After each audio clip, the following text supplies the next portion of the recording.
বেশি মুনাফার লোভ দেখিয়ে গ্রামবাসীর কাছ থেকে প্রায় ৪০ কোটি টাকা নিয়ে গা ঢাকা দিয়েছে প্রতারক বাদল সরকার ও তার স্ত্রী অরিন রহমান।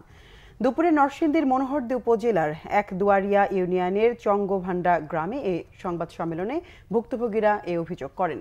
অভিযুক্ত বাদল সরকার উপজেলা চঙ্গভান্ডা গ্রামের হেকিম সরকারের ছেলে। সংবাদ সম্মেলনে ভুক্তভোগীদের পক্ষে লিখিত বক্তব্য পাঠ করেন আফসার উদ্দিন। লিখিত বক্তব্যে তিনি বলেন, চঙ্গভান্ডা গ্রামের বাদল সরকার ও তার স্ত্রী অরিন রহমান বেশি মুনাফার লোভ দেখিয়ে চিনি ও সয়াবিন তেল ব্যবসার নামে চঙ্গভান্ডা গ্রাম সহ আশপাশের এলাকার ৩ শতাধিক মানুষের কাছ থেকে প্রায় ৪০ কোটি টাকা হাতিয়ে নেয়।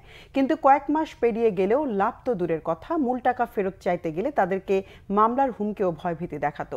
টাকা ফেরত চাইলে ভুক্তভোগী আফসার উদ্দিনকে মামলা দিয়ে পুলিশে দেয়। আফসার উদ্দিনকে জেলে দেওয়ায় তার স্ত্রী টাকা ও স্বামীর শোকে আত্মহত্যা করেন। অরিন রহমান মুনমুন চিনি ও সয়াবিন তেলের ব্যবসার মুনাফার লভ্যাংশ দেখিয়ে চঙ্গভাঙ্গা এলাকার ও আশেপাশের মানুষের কাছ থেকে ৩৫ থেকে ৪০ কোটি টাকা নিয়ে স্বৈরাচারী সরকার আওয়ামী লীগ সরকারের পতনের সাথে সাথে তিনি আমাদের সকলকে না জানিয়ে আত্মগোপনে চলে যায়। রাষ্ট্রপ্রধানের কাছে এবং সকল প্রশাসনের কাছে আকুল আবেদন, আমাদের দাবি একটাই, আমাদের টাকা আমরা ফেরত চাই।